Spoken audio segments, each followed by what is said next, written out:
Welcome to Never Again is Now, a podcast about anti-Semitism. I'm Evelyn Marcus, and in addition to being a psychologist, I'm featured in the documentary about anti-Semitism, Never Again is Now. I'm a Dutch Jew and a daughter of Dutch Holocaust survivors. In 2006, I immigrated to the United States because of the rising anti-Semitism in Europe. I am Phyllis Zimbler Miller, the founder of the free nonfiction Holocaust theater project, thinedgeofthewedge.com. I grew up in a small Midwestern town where our parents and grandparents had come from the turn of the previous century, escaping the Tsar and other unpleasant Jewish experiences in Eastern Europe. Yet, only 25 years after the end of World War II, my US Army officer and husband and I found ourselves stationed in Munich. This experience changed our lives forever. In this episode, we will discuss the situation and the history of Jews in Serbia, former Yugoslavia, and we will do that with Julie Brill. Julie Brill lives in Bedford, Massachusetts, and is at work on a memoir that seeks to tell the story of her Serbian family in the context of the largely untold story of the Holocaust in Serbia. She volunteers in middle schools and high schools to share her family's Holocaust story. In addition to Kveller, her work has been featured in Alma, The Forward, and the Globe Post. Julie is a lactation consultant, childbirth educator, doula, and author of the anthology Round the Circle, Doulas Share Their Experiences. Julie, welcome to our show. We're thrilled to have you. Thank you so much. Thank you for having me. I'm so happy to be here. Julie, could you give us a brief account, please, of how Yugoslavia became a country after World War I? Sure. I think that Yugoslavia was something that probably seemed like a good idea at the time. I mean, it came out of Woodrow Wilson and the League of Nations and this idea that as a larger country, it would be more effective. That was still a royalty. They put the King of Serbia in charge in Belgrade, but it was very much a Western construct. And so what happened at the start of World War II? Now we're like moving about 20 years later, Sure. when the Yugoslavian government wanted a pact with Germany. Right. So initially, the king, the royal government, made a pact with Nazi Germany. It was very unpopular with the people, and they actually overthrew the government to end the pact. They put the king, the heir apparent, on the throne. He had been too young to rule, and so he had this very short regency before he had to flee as the Germans came in April 1941. Evelyn? What happened when the Nazis invaded Yugoslavia in April 1941? This was 2.5 months before the Nazis broke the non-aggression pact with the Soviet Union. Right. So it was brutal. Hitler himself was very angry at the Serbs that they had broken the pact. I mean, basically, the Serbian people took to the streets. They went on strike and refused to be part of this pact. And so he did what he called active retribution, Operation Retribution, where he just blitzed Belgrade. There were no military targets, so he attacked civilian targets, and he attacked the library. He knew, of course, where the Jewish quarter was, where my family is from, in Dorchel, and that was a particular favorite target of his. And the whole thing was made worse. There was a turncoat who told him where bomb shelters were. So, the civilians fled to these bomb shelters, and then the bomb shelters were themselves bombed, decimated, which is my personal family story. My father's earliest memory, he was a little over 2.5, is of that horrible bombing. It went on for 3 days. There was no active war. Initially, some of the residents thought maybe it was an air show. It was the Orthodox Easter Sunday. So they woke up, expecting a lovely day, and instead they were bombed to pieces. So let me clarify, this was an actual invasion or just punishment? So first it was punishment. I mean, he could have invaded. I mean, the Serbian forces, the Yugoslavian forces were not very strong. He could have invaded without this just brutal attack on the civilian population, civilian homes and businesses. Once that happened, then very quickly they came in on the ground as well. The occupation began. So what happened to your father's family? Were Jews separated? Tell us that account.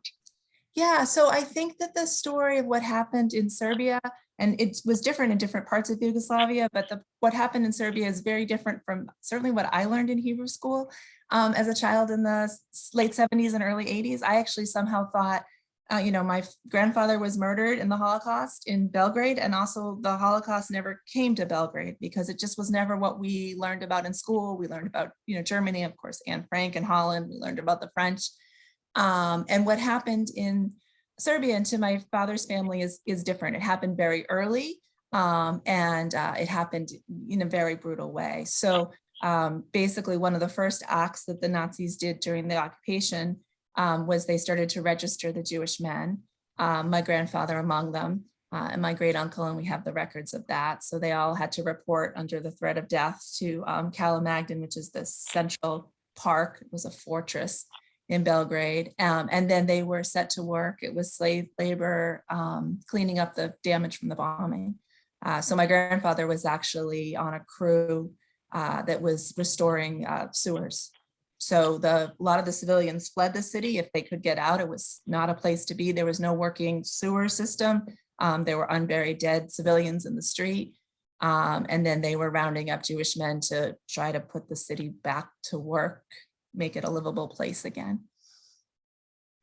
And then what happened next?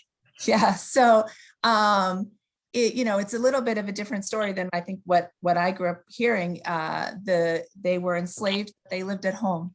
So he had to report every day, for work, and then he was allowed to return home at night. He was living with my grandmother, my young father, and his two brothers who had fled at the beginning of the war. And so that went on for several months. And then one night he didn't come home. And my father that's somewhere around his third birthday, August 1941. My father remembers that. He remembers his mother screaming. She was pregnant at the time, and nobody knew what had happened. All the men were gone. And what had happened was that they were now being held in a location in the city in Belgrade. And so they were no longer allowed to return at home. And that was a sort of concentration camp in the midst of a, functioning and occupied, but a functioning city. And the men were dependent on their families to bring them food and supplies. And it was, I remember thinking as a kid, it was somehow like a concentration camp you could visit, very unlike what we learned with, trains and people being sent to the east and all of that. And then one day my grandmother came and the camp was empty, the gates were open, no one was there. And it was unknown at the time what had happened. The rumors were that the men had been moved elsewhere for work, which of course is what she hoped had happened. And she really held on to that hope that he was, going to come home, that they were going to be reunited. She moved to Israel as soon as she could in 1948 with the hope that he would be there. And of course, we know now that he was probably murdered the day that they took those men out of the camp. There's another location in Belgrade where they were shot and buried in a mass grave. But she herself and your father were never removed from their home. So what happened in Belgrade is that first the Jewish men were taken care of, if you will. They were executed in retaliation for partisan action. So every time the partisans got a German officer or soldier, they murdered 100 civilians, Jews if they could. And if it was just an injury to a soldier, they murdered 50. Once that had happened, they started going for the women and children. There's another camp on the Danube where the women and children were held in that winter of 41 and 42. And then murdered in a gas van that drove through the city. So it's a terrible, terrible story. My grandmother and my father, and at that point, his younger sister had been born, my aunt, were able to escape that fate. So my grandmother's mother was not Jewish, and she had a farm on the outskirts of Belgrade where they were able to go and live, in semi-hiding and live out the war in that way. Could you please briefly tell our listeners about the Serbian region of Yugoslavia becoming a separate country and in what year that was? Sure. So that's in the early 90s, although I think it's Serbia and Montenegro until 2006. But that's the breakup of the Balkans in the early 90s with the wars. Okay. So let's switch to the United States now. Okay. In the US, did you experience anti-Semitism? Sorry? Where did you grow up? Start with that. Yeah, so I grew up outside of Boston, suburban Boston. My father came here in the 60s to go to school. I met my mom and got married and stayed. He'd been in Israel before then. And I grew up, I feel like in this special place, we look at it kind of nostalgically now in this lovely window of time, perhaps in the 70s and 80s. I think it was a lot better than it is now. I mean, there certainly weren't, we weren't seeing the things in the news like we just saw with this hostage situation in Texas and all those kinds of things. I didn't personally experience any kind of overt anti-Semitism. I lived in a small town and there were only a few Jewish kids, and we went to a larger town for Hebrew school after school. I mean, it was okay. It was good. And how is that now? I think locally, I actually am still in the same area that it's okay. I just watch the news with a different feeling than I did then, and the world feels different and less safe. Could you explain what kind of anti-Semitism you're experiencing from the news? Oh, I mean, it's just what everybody is seeing. So we just had this rabbi and congregants held hostage in Texas. I mean, I think of, Tree of Life in Pittsburgh. I mean, those things that we're all reading about. Yeah. Okay. When you talk to school children about your father's family's experiences, do you think that the children understand how important it is not to hate people different than themselves? That's such a great question. So I had thought for a long time, the pandemic actually gave me the opportunity about starting to speak to children in schools and share my family's story. I know that, that living link can really make history come alive. And I've always been interested in history. I was concerned because I feel like my own childhood, middle school, Holocaust education was pretty traumatic. And I don't want to pass that trauma on to other people, to children. But I'm always impressed with how the kids are listening. Often, what I'm talking about is very foreign to them. They're, typically not Jewish. They often are not of European background. They, don't necessarily have a lot that they can relate to, but how invested they become in the characters and how deep the questions are. Like they're really listening and they want to know, they want to know the details about my father as a little boy, and they want to know what happened and they want to know why. And I think kids have really an innate sense of fairness. So, I mean, I guess the short answer to your question is yes. I think kids do understand that, and want the world to be the kind of place that I think we all want it to be, something that's fair and equitable and safe. So a personal story can play a big role in the mind of yes, children, right? Yeah. And it's interesting to me, how little some of them really know about the Holocaust. I mean, in the training for 3GNY that I've done, they just over and over emphasize to us, you have to say that this story happened to your family because they are Jewish, and that's such an obvious part of the story to me, and probably to us, but it's not to kids who, grow up from different backgrounds and don't have any special knowledge of the Holocaust or World War II or European history. So, I think it's an important message to bring to schools, and it's been rewarding. Why did you say that it was traumatic what you learned about the Holocaust as you grew up? What were you referring to? Yeah, so it was just so personal. So, I mean, I had my father's story. I knew that he had survived somehow. His father had been killed. I think that not as much time has gone by. Obviously, we're more than another generation past that now. So it was fresher in everybody's mind. it just made me feel very unsafe as a Jewish child. And it just sort of seemed like not a matter of if, but a matter of when, something like that was going to happen to us. And I used to think about, where I would hide and who might hide me. And, if I could pass, I was, had lighter hair as a child. Like, was I blonde enough? Did I, what would happen to me? And I was also very obsessed. I mean, I remember reading every book in our temple library on the Holocaust, it was just, it was a different time, I think, in terms of what the message was. I think there was still so much trauma among the adults that they weren't really able to filter it for children in the same way. I hope that it's different for kids now. It's a very interesting observation. I have to think about that in my Holocaust education work. Yeah. But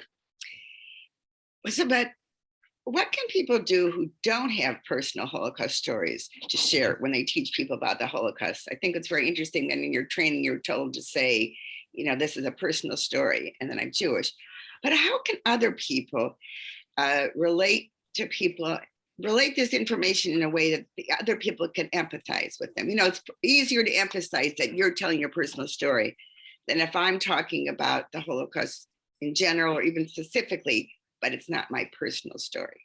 Right. I mean, I think the principles are the same. I read something once and it said, if we talk about there were 6,000,001 murdered Jews, that's a number people can relate to. It's like this round number, which how many people is that? And it's just, you get lost in the zeros.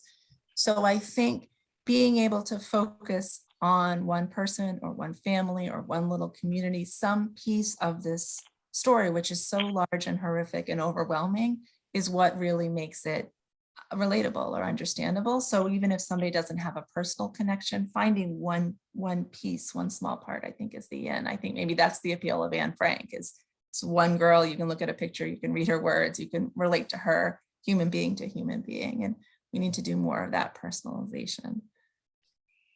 And have you had experiences when you have taught school children, you do middle grade and high school, is that correct? Right. Where there's been pushback from kids, maybe not maliciously, but literally say things that show that they don't understand that these comments are anti-Semitic? And if so, how do you deal with that? Yeah, I haven't had that experience personally, at least not yet. 3GNY is careful in terms of their expectations for the schools that where we're going to be presenting, that the students should have some preparation. It's not our role to teach them all about the Holocaust, and it's not the expectation that we're the introduction to the Holocaust. So it should come really at the end of a unit where they already have some understanding.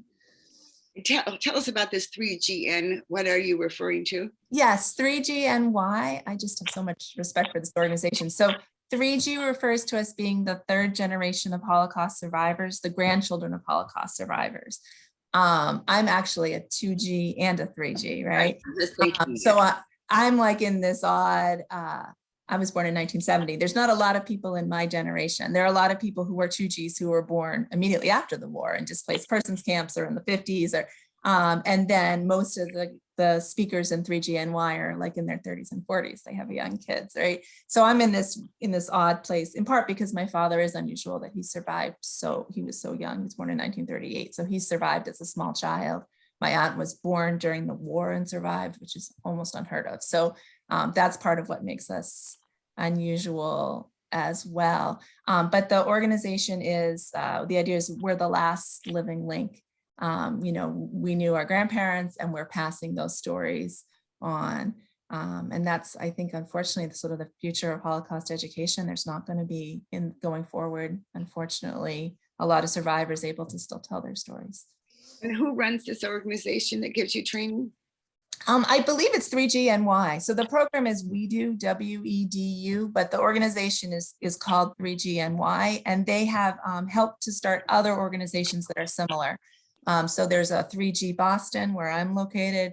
Philadelphia has one. There's a 3G New Jersey. And one of the interesting things in the pandemic is that, of course, everything is virtual. So you don't have to be from a place that has a local organization. If you are the descendant of survivors, you can, do the training virtually and then go into classrooms virtually. So the world, in a way, has really opened up. And the goal of the organization, if I understand you well, Julie, is to train third generation Holocaust survivors to keep telling the story, the personal story in schools, etc. Exactly. And there's an art to telling the story so that people can relate to it. I think our tendency is to sort of dive into the middle of it. We have such familiarity with it, but to really be able to start in the beginning and tell one small piece that is relatable. I will put the link to that organization if you'll provide it to me at the bottom of the page. Wonderful. Yeah. So yeah, and they're a nonprofit. I mean, they take donations and all of that too. Okay, yeah, let's give them some exposure. Well, before we ask your last thoughts, this may be part of it. I want to talk about your Stolpersteiner project because I think it's very important. So why don't you give us a little background on what it is for someone who doesn't know, and then go into your own personal part of that. Sure. I was first introduced to Stolpersteine in Paris and in Amsterdam and other cities in Western Europe. They are literally stones about the size of your palm that are placed in the sidewalk or in the walkway in front of the last voluntary residence of Holocaust survivors and victims. And it's a way of marking that somebody lived there, and whatever information is known about them is placed on the stone. So their birth date, their name, when they died, and how, if it's known or if they survived. It was started by a German artist, and he's placed 70,000 of them, mostly around Europe. And so they're the largest non-centralized monument in the world. And the idea is if you can mark where one person lived, it's a little bit what we were talking about before, it makes it more personal. So when I visited Belgrade, when I went to Dorchel, which is the Jewish neighborhood where my family is from, it's a Jewish neighborhood without Jews. So there is a synagogue there, there is a community center. You see some marks, Magen David here or there. So, there's some other signs that there was a Jewish community, but the Jewish community is gone. And so I was thinking of the Stolpersteine and wondering, where are they? And the answer was there aren't any in Belgrade. There actually aren't any signs in Belgrade with any names of victims. There's very little memorialization of the Holocaust, and there's no individual names. So it started to become very important to me to be able to mark where my grandfather lived and to reunite the family. So that's one of the philosophies. So it would be my grandparents, my father's two uncles who lived there when the war began, and my father. And I didn't understand. I think if I had known how hard it would be, I probably would have not tried. It's been about a 5-year project. I've partnered with Serbia, which is an organization in Belgrade.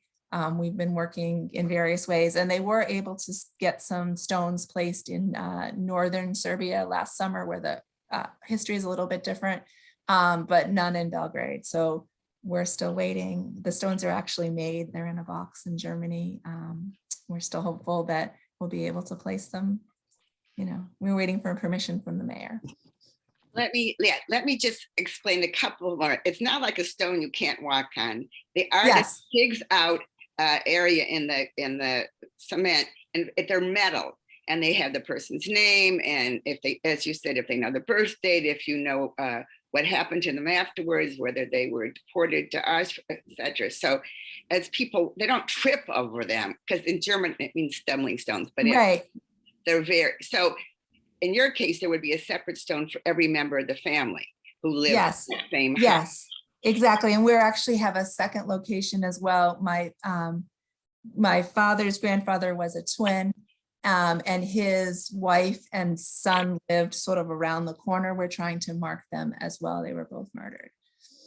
So why is it easier in the North when you made a reference to the political? I mean, this is not a political program, so I just want to understand a little bit better, and how you're waiting for permission from the mayor of Belgrade to do what you want to do. So could you explain? Right. So all of the stones require local permission. I don't think I can answer exactly why they were able to get stones in northern Serbia, but my understanding is that the history of the Holocaust is different. Then that part of Serbia was actually part of Hungary during the war, and so what happened was different there, and so those differences possibly are part of why it's been easier for them. I don't know. Or Belgrade is the capital. Perhaps it's harder to do it in the capital city. Okay, thank you. But if you go to Germany, you will see them very clearly in Berlin and other, so. Yes. Belgrade needs to join the world community of recognizing, and I think it's very important. Until a few days ago, I thought it was only if someone was murdered, but you said it correctly. It's the last voluntary place. So if they were moved within a city by the Nazis, that's not where the stones are. The stones are where they lived, we could almost say in peace before the Nazis. Right, where their home was. Where their right. home. People who survived can have stones as well. I just learned that. I always, because they were also forced to leave from that home.